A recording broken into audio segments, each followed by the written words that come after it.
Hello दोस्त, RRC group D में gateman के लिए 20,719 कैंडिडेटों का न्यू जॉब निकला है या एक्सटेंड किया गया है। एक सर्विसमैन इसको अप्लाई कर सकते हैं, यानी ये जॉब कॉन्ट्रैक्ट बेसिस पे है। लेकिन सवाल उठता है कि आरआरसी 1/19 में इसे शामिल क्यों नहीं किया गया जब इतनी पोस्ट खाली थी, जबकि 1,03,000 वैकेंसी नॉर्मल कैंडिडेट को किया गया है। उसमें भी 20,719 पोस्ट के आसपास, इससे ज़्यादा पोस्ट एक सर्विसमैन के लिए रिजर्व थी।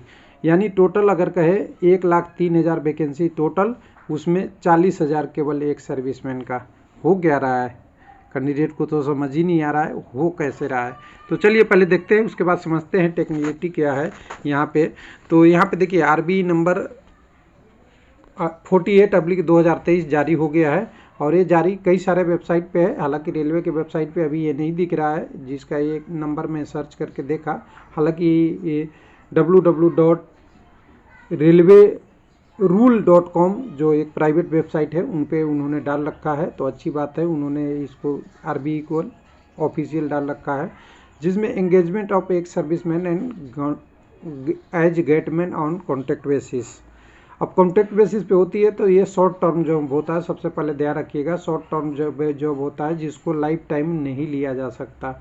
लेकिन इशू है कि शॉर्ट टर्म में देता क्यों है। तो रेलवे का रूल है कि एक सर्विस में जो जल्दी रिटायर कर जाते हैं जॉब से, उनके लिए बेनिफिट देते हैं और उनको जॉब देते हैं जिसका यूटिलाइजेशन हो जाता है। जो वर्किंग लाइफ है उसके लिए एक सर्विसमैन का यूटिलाइजेशन है।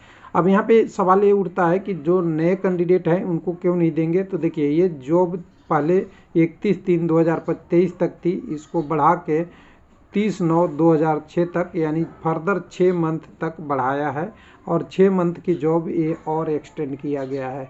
अब देखिए, इसमें नॉर्मल कैंडिडेट को अप्लाई करने की बात किया जाएगा तो वो 6 महीने के लिए कौन जॉब करेंगे। 6 महीने क्या, 4 साल तो वैकेंसी प्रक्रिया में ही लग रही है। ये जीएम के पावर में है, इन्होंने जॉब लेना है, आगे बढ़ाना है। जीएम ओनली को बोला गया है, जेम थोरली यानी जेम पोर्टल से इसको आगे बढ़ाना है, मैंडेटरी है जो मॉनिटरी के लिए।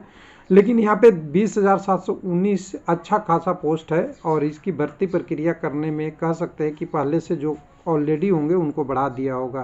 तो यहाँ 2 टाइप का है, एक तो आपका गेटमैन का सिविल में और दूसरा ट्रैफिक में, दोनों का है। और दोनों को जोड़ने के बाद कॉन्ट्रेक्चुअल जॉब का ये जो लिमिट है वो 20,719 है।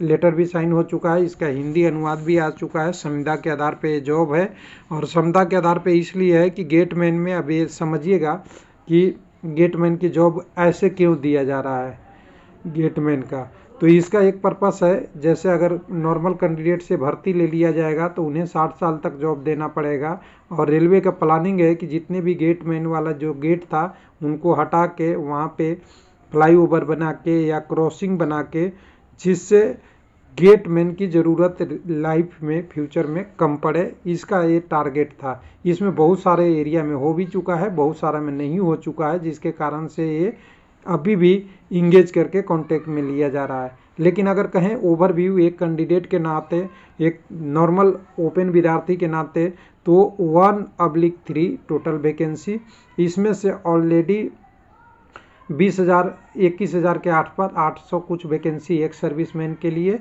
और 20,800 कुछ आपके सीसीए के लिए। यानी ये वैकेंसी ओरिजिनल रूप से 60,000 नॉर्मल कैंडिडेट का 60,000 है और यहाँ से 20,000 ये इंगेज वाला भी आप जोड़ लीजिएगा, तो 60,000 के बदले 60,000 जुआ को और 60,000 रेलवे प्रशिक्षण या एक सर्विसमैन को जॉब दिया जा रहा है। यानी नॉर्मल कैंडिडेट के लिए ऑप्शन बहुत कम है और यही कारण है कि पिछले 2019 से लेके आज 2023 तक कोई नया वैकेंसी ग्रुप डी के नहीं आई है। और रेलवे का बहुत सारी प्रोसेस मॉडर्नाइजेशन या संविदा या छोटे शॉर्ट टर्म में भर्ती करके नॉर्मल कैंडिडेट को इससे सिलेक्शन का चांसेस कम मिल रहा है।